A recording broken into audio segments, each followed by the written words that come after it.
पाकिस्तान की 76 साल तारीख में जो कुछ ना सुना गया, बोला गया, ना देखा गया, ना दीवार के पीछे भी वो बातें नहीं होती थी जो आज खुलकर मैदान के अंदर हो रही हैं। इमरान खान ने इन्हें वहां पर ले जाकर मारा है कि जहां पर पानी मांगना तो बड़ी दूर की बात है। इनकी 7 नस्लें भी आने वाले टाइम में जब सियासत करेंगी तो सोहेल बड़ाइच और अंसार अब्बासी साहब जैसे लोग टीवी पर बैठकर चीखेंगे और मत्था अपना दीवार के साथ मारेंगे कि बेटा धांधली ना करना, मैंडेट चोरी ना करना, नहीं तो खान आ जाएगा। इमरान खान ने इनके साथ पत्थर बांधकर इन्हें पानी के नीचे फेंक दिया, बारूदी सुरंगें उसने आज बाकायदा से बना दी हैं। जिधर पांव रखेंगे फटेगी, डज की आवाज आएगी जहां पर ये पांव रखेंगे। इन्हें शौक था प्रेस कॉन्फ्रेंसेस करवाने का। इमरान खान ने mother of all press conference करवा दी। यानी एक ऐसी प्रेस कॉन्फ्रेंस जो पाकिस्तान की तारीख में आज तक नहीं हुई है। तमाम तर बैनुल अक़वामी मीडिया को बुला लिया गया। इंटरनेशनल मीडिया सारा यहाँ पर मौजूद था।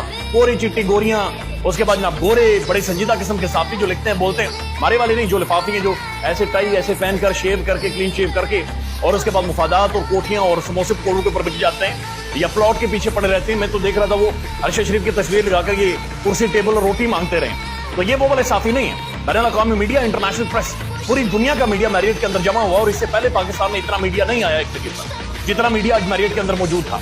तो खान ने वहां पर बिल्कुल सब कुछ यानी क्लियर करके रख दिया है। उस हवाले से आपको बताते हैं।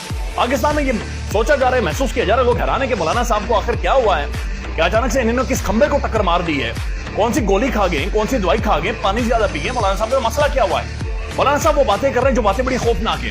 यानी जो बातें पाकिस्तान में आमतौर पर नहीं होती, लोग या तो डरते हैं या उनके पर जलते हैं। ये बातें आप नहीं कर सकते खुलकर। इससे पहले वो माजी के एस्टेब्लिशमेंट को जोड़ते रहे कि जो पाकिस्तान में रिजीम चेंज हुई है।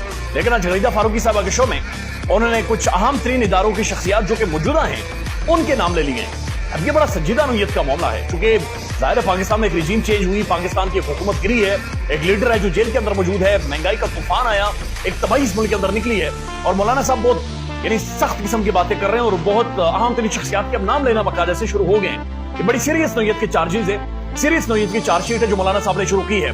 लिहाजा इसका फैसला करना जरूरी है कि या तो मौलाना झूठ बोल रहा है या फिर ये इसका वंस फॉर ऑल, चूंकि ये बातें बहुत सीरियस नौयत की हो गई हैं। गरीदा फारूकी साहबा के शो से वो वहां पर कट लगाया गया है, वो चंक निकाल दिया गया है। बहरहाल उनका ट्वीट भी उन्होंने डिलीट किया है, लेकिन ट्वीट सोशल मीडिया पर सर्कुलेट कर रहे हैं, वो आपके सामने रखेंगे। तो ये सारी डेवलपमेंट्स जो पाकिस्तान में हो रही है